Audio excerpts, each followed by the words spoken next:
I'm engaged. How do I get married? I'm your host, Kevin Dennis. In addition to leading the charge at Wedding IQ, I also run Fantasy Sound Event Services, a lighting and entertainment company based in Livermore, California, that I founded over 35 years ago. Each week on this podcast, we'll explore a new corner of the wedding planning so you can prepare for your I-dos without the stress. From budgeting to booking vendors to day of drama, let's talk smart wedding planning.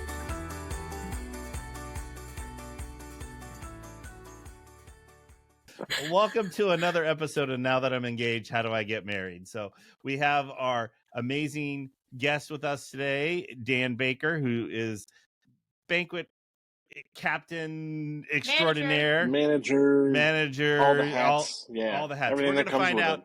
Yeah, we're gonna have him give us a little bio, and we also have our wonderful co-host August with us today. What's up, everybody? Hello. Thank you for being here. So, all right. So we're going to be talking about family dynamics, and that's what this whole episode is about. So, and I think it's something that happens that during the wedding that sneaks up on the couples when they're planning it, is all the little family dynamics that fall into place, and they didn't know that was going to happen, and it's a lot for them to navigate. But before we jump into our episode, Dan, tell us a little bit about Dan and how did we get here? Or how did we get Dan up to this point? Well, I was born in. No, I'm just kidding. I knew you were going to do that. I knew it. Yeah, where shall I start? So my family emigrated here from. No, I'm just kidding. Sorry, a lot of jokes. So I started in the industry as a serving staff. I think I just had turned 21 that summer of 2011, and at the time I just really needed a job. Better paying one, and my brother was working here. A mutual friend of ours was working for our same company, Beats Hospitality, and I really just fell in love with it. Not just the aspect of service, but the people that I worked with. I've had other jobs here and there where there can be a lot of just challenging dynamics with getting along with people, seeing eye to eye. But our aligned goal in just providing the top tier hospitality for our guests for any event really, I think, keeps the focus and encourages us to, really get along and have a good time together. So with that, I served for about 5 years or so, became a manager in 2015. So I guess that's 4 years. My math is not so good. Don't worry. We're in the wedding industry. Math is not supposed to be good in the wedding industry. I've said that so many times. That's true. The reason I'm here is because I was not good at math in college. So it's all estimations for the most part. Yeah. And so became a manager in 2015 as a banquet captain was my title. And a few years after I became banquet manager. There was some rocky stuff with COVID, but found my way back here after about a year during that time. And they can't get rid of me. I love it too much. So, and you're one of the best to work with. So, all right. I appreciate that. Yeah, you're one of our favorites. So we're going to dive in. August, I'm going to let you start. You guys too, for me. All right. Well, thank you, Dan. We're really excited to talk about this topic today. And I know that it may seem a bit taboo or just maybe not a topic that a lot of people like to dive deeper into, but I do think it's important for couples to hear because whether you like it or not, I think that all couples experience this issue either in small ways or big ways because at the end of the day, not everyone is going to have the same opinion or get along. So I think first we'll just talk about some common challenges that we do see couples face a lot, or at least that we've witnessed. And Dan and Kevin, if you're comfortable, I am not a married woman yet, but I know you guys both are. So if there were ever any challenges that you experienced planning your own wedding or that you've seen with our couples throughout the years. I think we'll just talk about some common challenges. I'd like to ask you guys some questions too. But first, what are some common challenges that you've guys seen couples face when they're planning and trying to navigate those family dynamics? Well, Kevin, do you want to start or shall I? No, go for it. Go for it, Dan. You're our guest. Okay. So, from my managerial experience, outside of my personal wedding experience, I would say the one that is most common is navigating which one of your family members, um, and sometimes it can be a lot, sometimes it can be a little, but which one of them, uh, in a sense, not really needs, but is looking for some aspect of how to help out and also kind of be in charge or control of. Mm-hmm. And when that's not properly communicated, you tend to get a lot of people asking a lot of questions. The trust isn't really there, and it just causes unnecessary stress. Mm-hmm. So I think identifying that on the front end, um, you know, seeing who within your family may want to help or be assigned to something. And honestly, it's a good idea too, because it does make people feel a little bit more elevated, more important, or something like that. And you get some good help with it. So, um, that, and also with our industry too, and personally with our company, we have really top notch event coordinators that can receive and be kind of um, Like a like a middleman. conduit, yeah, Yeah. middleman, exactly, for uh, any sort of instance that may come up during the event, and to help navigate those, and to keep the stress, especially off of the bride and groom, for that. Yeah, that's so true. I honestly just brought that up to Kevin before we hopped on the pod today. And back when I was coordinating, that was one thing that I always gave the couple the option of doing was I never want you to feel like any type of way on your wedding day. I want you to feel happy. So if there's any point Mhm. where you need me to be the bad guy, I can be the bad guy for you. And honestly, I think that is a tip that we can give our couples today is know when to utilize the professional help. When can you use a banquet manager? When can you use a coordinator to help you navigate those really tough situations and conflicts so that way you don't have to get deeper into that and just have a bad taste in your mouth on your wedding day. Yeah, totally. And then for me personally, for my wedding, it's almost 10 years ago, so forgive my memory. We were, my wife and I, definitely on a budget, and we really wanted to make sure that the things that were most important to us, like photos, um, our bridal party members, all that stuff was really dialed in and very detailed on the front end.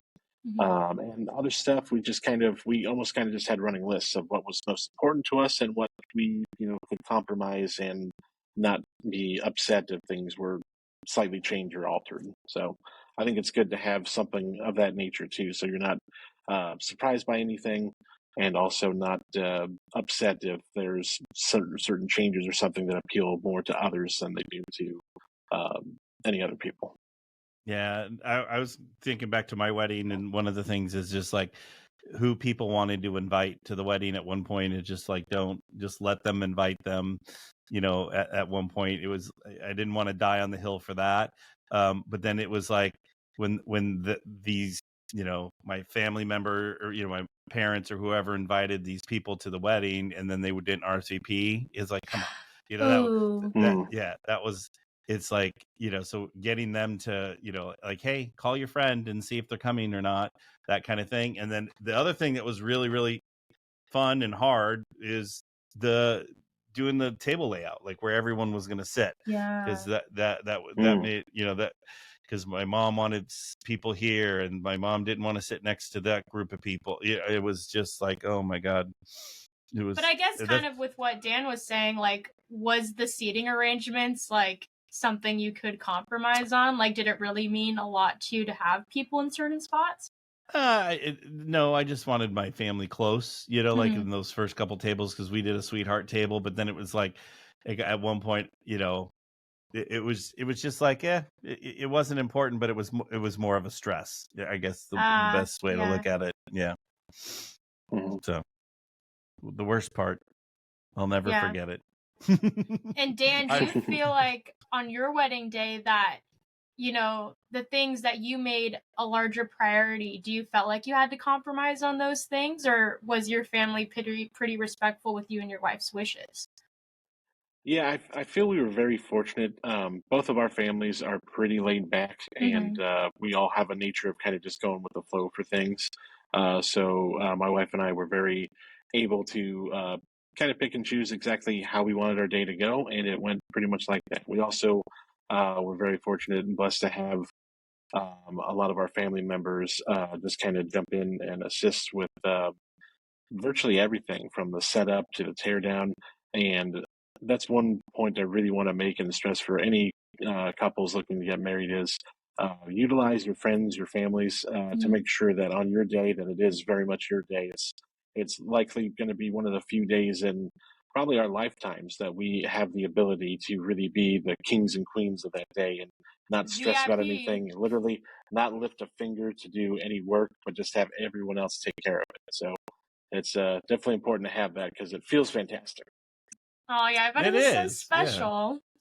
Well, Yeah. and one thing I kind of want to dive deeper into, because I really want couples to be able to use this podcast as a tool if they are experiencing that type of family dynamic in their own wedding planning, is Dan, you were kind of talking about giving those certain family members kind of a job to have, or giving them some type of task so that way they feel that importance and they feel that they're involved. What are some things that you guys have seen are easy tasks to give? Because one thing that I always mentioned to couples in the past is I always felt that signing the marriage license was always a very important, like, ooh, wow, I get to sign that. So kind of giving that to maybe those family members. I mean, I know sometimes you see like the maid of honor or the best man, but maybe it is that one aunt that's just kind of getting in the middle of everything. I think assigning something like that gives them that sense of importance. But what else have you guys seen to try and help these couples with those situations? Busy work is always, I think, is a good thing to sometimes keep, especially if you have someone that's really hard, like, so something with the setup, organizing something, or even I just had a couple recently that assigned it to a mom because they were, like I was telling you about the table layout. The bride goes, I don't care what people sit at my wedding. I just want people at my wedding. So so she let the mom was really into it. Give her something to do, and it's one less thing I have to do. So I always say busy work, something that keeps them busy and then gives them the sense of importance, but also something that you're going to be okay with them making the decisions on. That's the other thing you got to remember. Yeah. So Yeah. What about you, Dan? No, I totally agree. Totally agree with that. Any sort of busy work that comes up, even stuff that could potentially add stress to the bride and groom in particular, that they'd be willing to relinquish to somebody. Even like on the day of stuff, just putting them in charge of increments. Like we see a lot of money dances or things of that nature where they need help collecting, or like card collection, being in charge of gifts. All very important stuff, and it's all definitely something that trustworthy family members can be a great asset for. Well, like even during the ceremony, like passing out, if you make a program, and passing out that kind of thing, instead of having them all on a table when the people walk in, have someone there to, that gives someone a sense of importance as well. And if, like, I just had a wedding recently where they were throwing rose petals after the couple as they walk down the aisle, have someone passing that out, just again, busy work to keep them busy. It's something that could be done by a coordinator, but give it to a family member. And I even for my ceremony had family friends be ushers, helping guide people to the seats. I see that a lot, honestly. Yeah. I think you'd be surprised about how much busy work there is. Like, there's a lot of things you can find for people to do. Yeah. And that goes back to another point that we made is, the reaching out to the professionals that you hire for that to be in charge of that stuff, and to just know that they have it covered. It really matters who you choose with that. Not to do like a shameless plug for our industry, but I know that we provide very top tier service for that, and it's dedication that we extremely care about. So it's important to make sure that you have the right vendors to appropriately navigate those things for you. Well, and the other thing too is it's having that conversation with your spouse or your fiance, that who is going to be in charge on the day of the wedding. So that's also, so as a professional, we need to know who's the boss. So we don't have 15 bosses. We need just a boss, like, and the person that's kind of the clearinghouse. So having that established ahead of time, I think is a good idea as well, because that's where Yeah, some of the most definitely. yeah, especially on the day of, that's where a lot of the stress is a parent or an aunt or a sister, goes rogue, and starts That making definitely makes decisions. it easier for the coordinator too, because like you said, if there are 15 bosses, it's like, who do they know whose direction to follow, and maybe there is that aunt who's kind of putting their opinions in there that you don't want. Like, who are you really trusting to be your point of contact Mhm. the day of and make decisions that are best for you and your spouse? Well, or you'll get the bridesmaid that just recently got married, Oh and my you'll God, hear this, yeah. and you'll hear this a lot. At my wedding, at my wedding, at my wedding. Well, this isn't Oh your yeah. wedding. This is their wedding. I'm not. At first, I when that would come up, I'm like, oh God, how are we going to handle it? And then I got to the point where I'm like, well, that was great, but this is their wedding and this is what we're doing today, Mhm. and Mhm. that's kind of the direction I would take it. And that seems to keep them, kind of, okay, they understand that, it's that couple's wedding, not her wedding. So, I mean, yeah. and I'm sure you guys have both kind of felt this way, but as a vendor, as a creative partner, you kind of feel the need to be a referee almost in those types of situations. So, like Oh Dan yeah. said, it is Mhm. very important about who you choose to be on your team the day of, because ultimately they can make or break those situations, and it really needs to be someone that you trust. In what ways can someone in your role, so a banquet manager or a wedding planner, help keep those family dynamics in check during the planning or on the big day itself? Yeah, so as we mentioned before, being kind of that point person and also with good, clear communication, I think is super helpful. So, for example, on the front end, we have someone who's assigned to as like the point of contact for Mhm. the EC to make the decisions and to be um, that person to go to for anything that may come up, just to prevent the bride and groom from having to handle anything day of. Um, as long as that's established, then, because there will likely always be at least one or two people that try to, put their hat in and make suggestions and stuff. And with that already established, the point of contact, along with a good professional event coordinator, they can very, you know, quickly and also professionally satisfy those individuals and prevent, any sort of crazy changes and Mhm. uh, alterations to the event itself. As far as my role personally, uh, in addition, I can be like an assist to the EC in managing that. And Totally. also, a lot of my stuff kind of happens on the back end. So, knowing who the go to person is for packing up gifts and making sure everything is collected and accounted for um, also can help on the end of it, just relieving any sort of stress. And yeah, what all goes into it though is really good communication, I would say. Totally. And I think on that point too, Dan, I think it's important for couples too. And again, it may seem taboo, may be a little bit uncomfortable, but I think the more that your coordinator or banquet manager knows, the better. So if you do feel like Hmm. there are dynamics the day of that may get in the way, and I mean, it's unfortunate, but it happens. I mean, and there were times where I would have couples who had like an estranged family member and maybe they're scared they're going to show up, stuff like that. Anything that you might think would happen, I think that is important for your team to know, so that way they know the Absolutely. right people to connect with in case something like that does happen on the day of. Hmm. Yeah, it's something to be ashamed about either. Every family has No. at least one Totally. black sheep. Um, and yeah, the more communication and understanding we have of it, obviously, in our industry, we keep those things very sensitive. It's not like it's information for just everyone to know and Totally. spread around, but those who need to know and should be aware of that sort of stuff, as long as they're made aware, can really help alleviate a ton of stress day of. Hmm.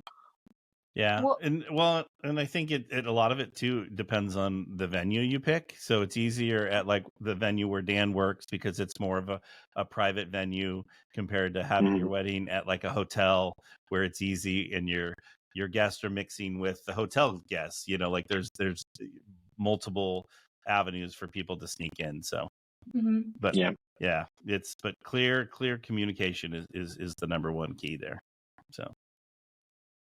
Okay, and then another question for you guys is, and I know this might be something that, couples are a little worried about, is, of course, like, they don't want to cause any conflict when they're addressing these issues. So I know in this case, communication with those family members is really important, and kind of establishing those boundaries early on in the planning process. But how do you think couples can address a disagreement among family members without causing any further conflict? That is a good question. I think it's a toughie. So yeah, it's largely is based on the dynamic of the family in and of itself. Totally, it's not a one size fits all situation. It unfortunately is not a cookie cutter solution for that. Yeah, I would say ultimately good, clear communication, number one, and then also having your areas or aspects of your wedding that are firm and you want to be unchanged, and also areas that maybe can have a little bit of compromise to appease some very opinionated family members. Yeah, I think it's important to ask yourself, like, do I need to have this argument, or is this something that I can let go a little bit? And I think a lot of it too is, as a couple, you need to have that conversation, just the two of you, without any of the family members, involved. And then you guys need to work it out before you then start involving all the other family members. Because there's things that, like, I had a wedding once where the mother of the bride wore black, like in a black veil and the whole thing, because she didn't like her daughter-in-law, but the son wouldn't stand up to the mom, and I'm like, the whole time I'm like, well, this wedding will not, this marriage will not last, because you got to be able to stand up and voice your opinion and understand, and there's times too, it's like, who's paying the bill? Because sometimes who's paying the bill gets a little bit more. I wanted to get into this finances. Yeah. Because that, I've heard where a family member, I paid for this, so I want, I'm going to get what I want, kind of thing, so that, that you have to take that with a grain of salt. So if you are taking someone's money and using it for the wedding, then you're going to probably have to take their opinion along with it, and hopefully people that do that, just, all right, here, I'd like to pay for your flowers, or I'd like to pay for this, and then, not, here's the money, great, and do what you want. That's ideal, situation, instead of coming in and going, I'll pay for your flowers, and they need to be yellow and pink, and you need to have stipulations. And the colors don't match, and so you got to decide, is it worth it or not? I mean, I've even seen couples before, and this is totally an option too. Like, if you don't want to compromise your vision, like, maybe it's worth it to just push it out a little bit longer, so you have that time and money to save and have it really be what you want without compromising, in case those people are trying to put stipulations on something that's supposed to be a gift. Or cut back. That's a really good point.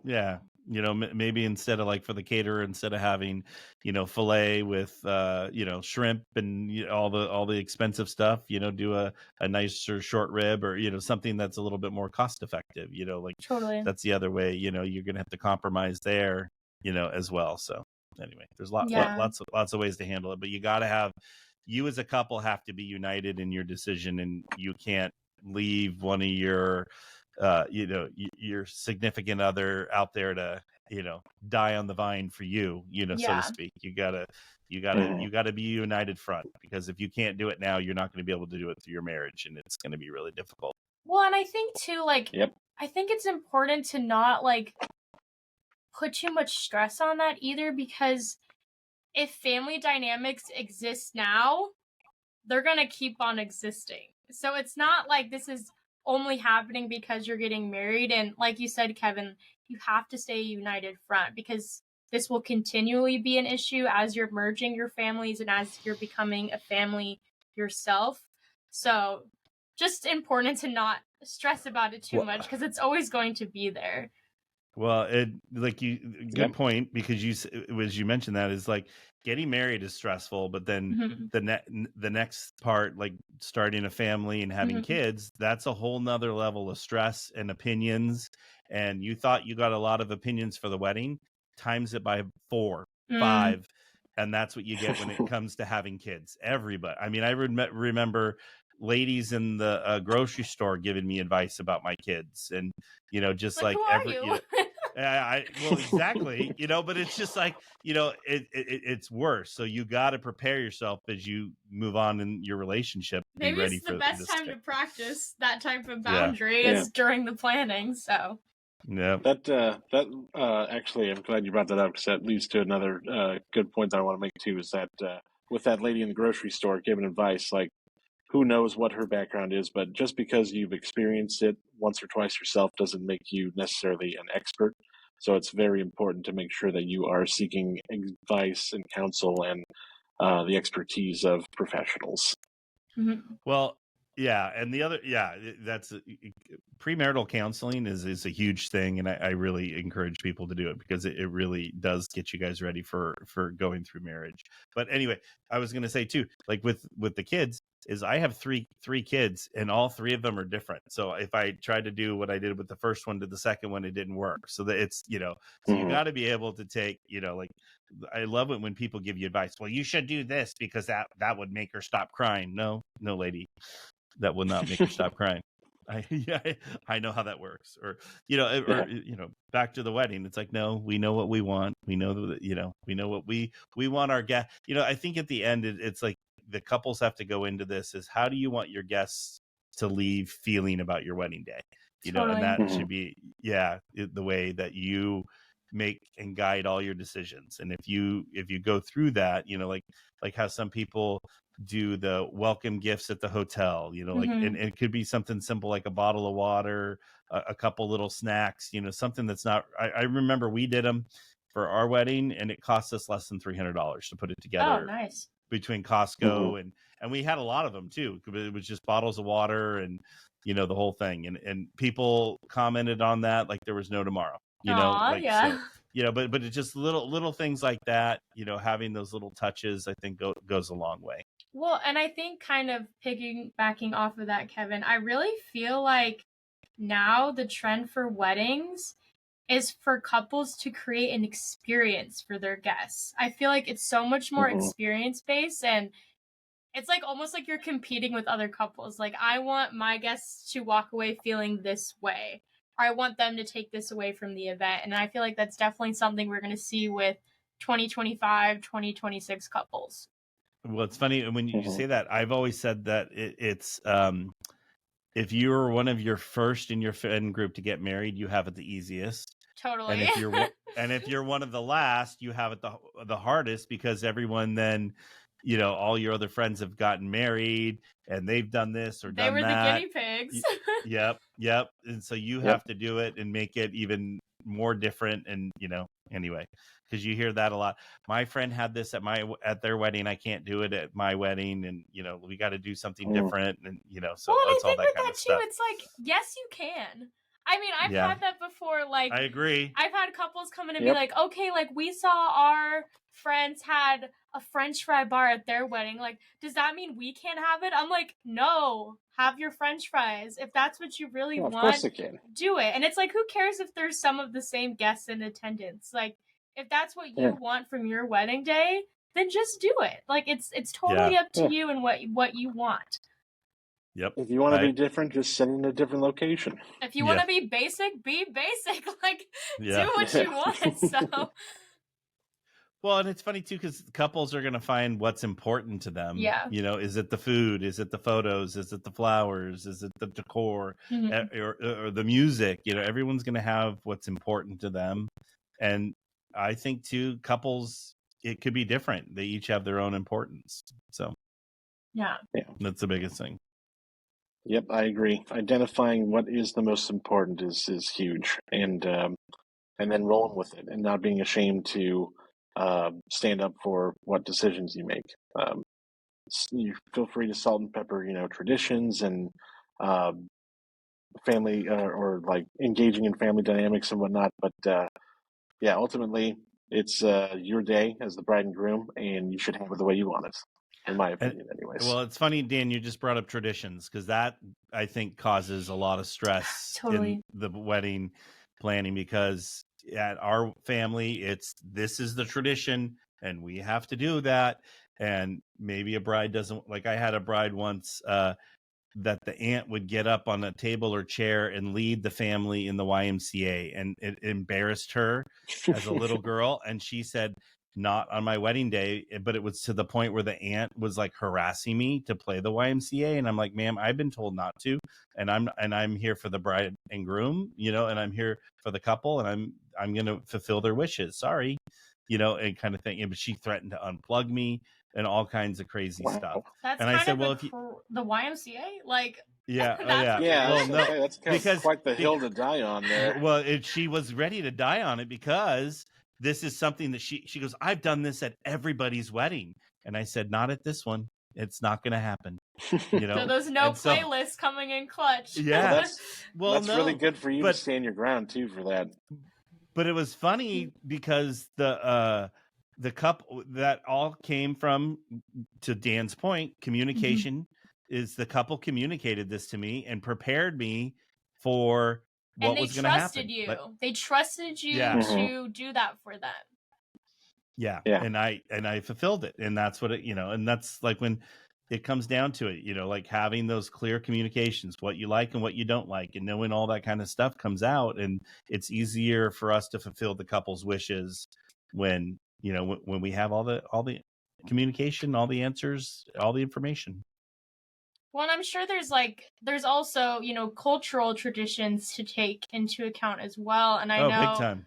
That gets difficult too, especially if you and your fiance also come from two different cultural backgrounds. But I know, Kevin, we talked about this earlier, but it's really all about balancing, right? Because I think you can still incorporate those things while still putting a little bit more of a modern touch on your day too. But it is all stems back to communication. Well, like I did a wedding a while ago. It's been a couple years now, but she was Chinese and he was Jewish. And so, in the Jewish culture, they sign the ketubah, which is the marriage contract. And that usually is a private thing that happens before the ceremony with family members.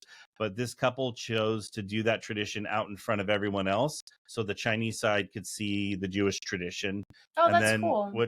Yeah, and then they did, and then the Chinese is the tea ceremony is really, important to them, and again, private with family members.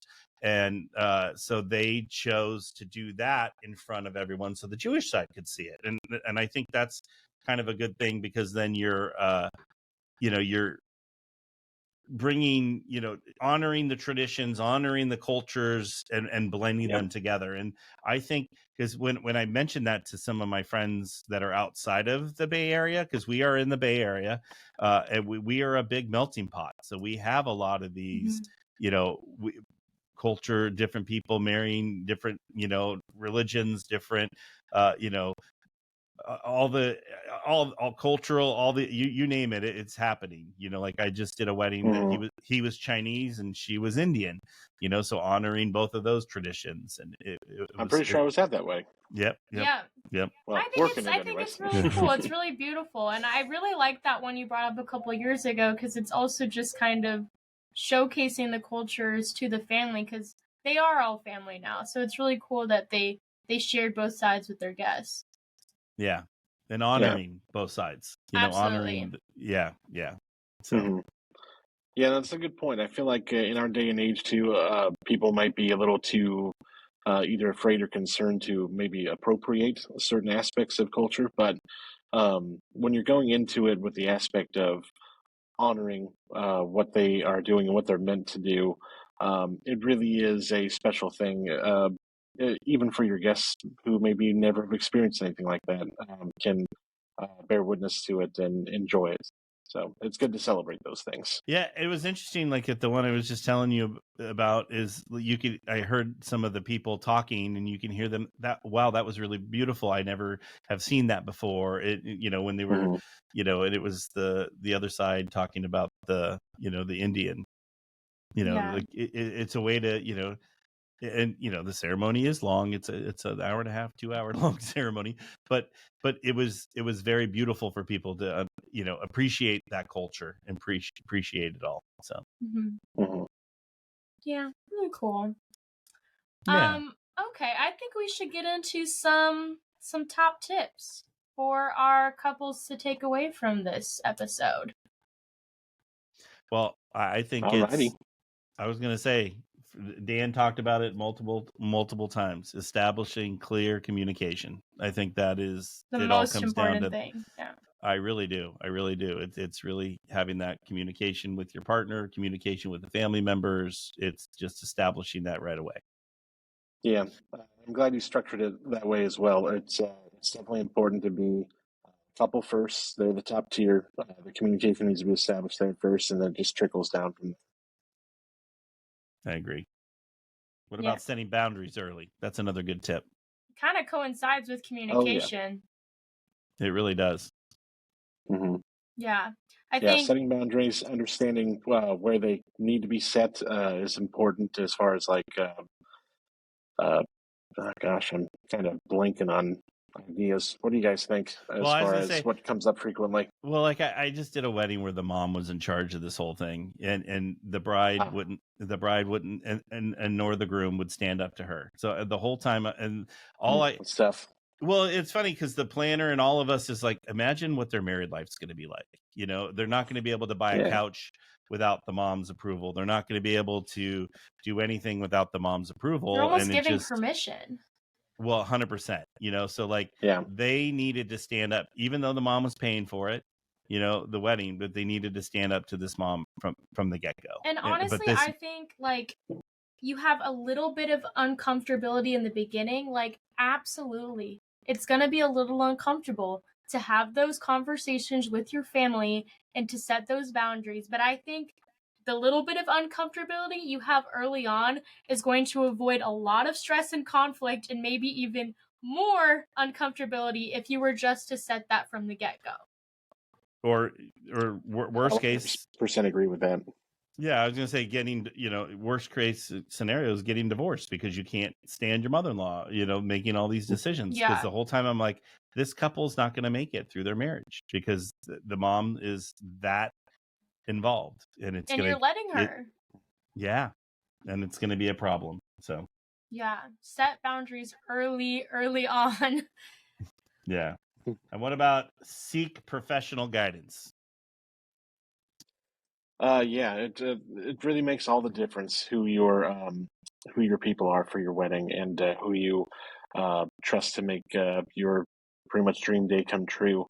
And in my experience, I've seen all walks of different businesses come through here, and anywhere from like top tier professional that just you can tell are masters of their craft and have a very great dedication to the people that they are employed by, and others that look like they just rolled out of bed an hour ago and are there just to make a paycheck. And in the back of your mind, you're wondering, like, how are they surviving if this is their full-time gig? So it's definitely good to be very picky on who you choose to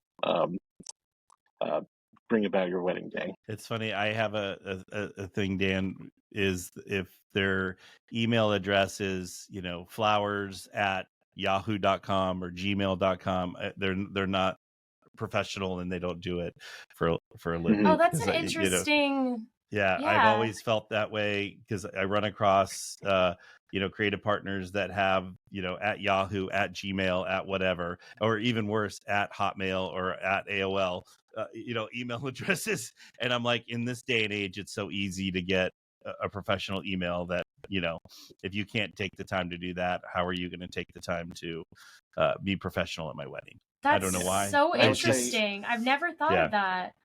Yeah. I don't know why. That's a good point. Pet peeve of mine. But also I was going to add on, having, great wedding professionals, but also something that my wife and I did, we went and did a little bit of premarital counseling, and I think it helped get all that, all that, setting the boundaries, having that communication. It really helped us get ready for our marriage. So, well, and do you think some couples, again, like that even feels like a taboo subject, having that Yeah. premarital counseling. But like, I don't think it is. I don't think people should. It's a good way to really prepare you for the next step. I think it is. Yeah. And just have those difficult conversations instead of sweeping them under the rug. Mhm. You know?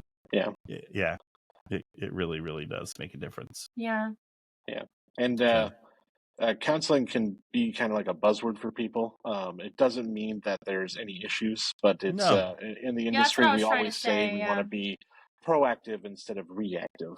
Yep. And I think premarital counseling is a really great way to be proactive for any future things that may very well come up.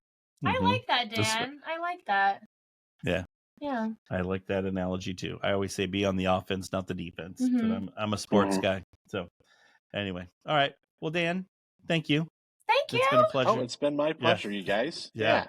It's been a pleasure having And you I'm on happy here. to do it again. Yeah. Name the time and place. I'll be ready. Yeah. Dan we Baker, would part 2. we would love it. That's what we'll call the episode. There you go.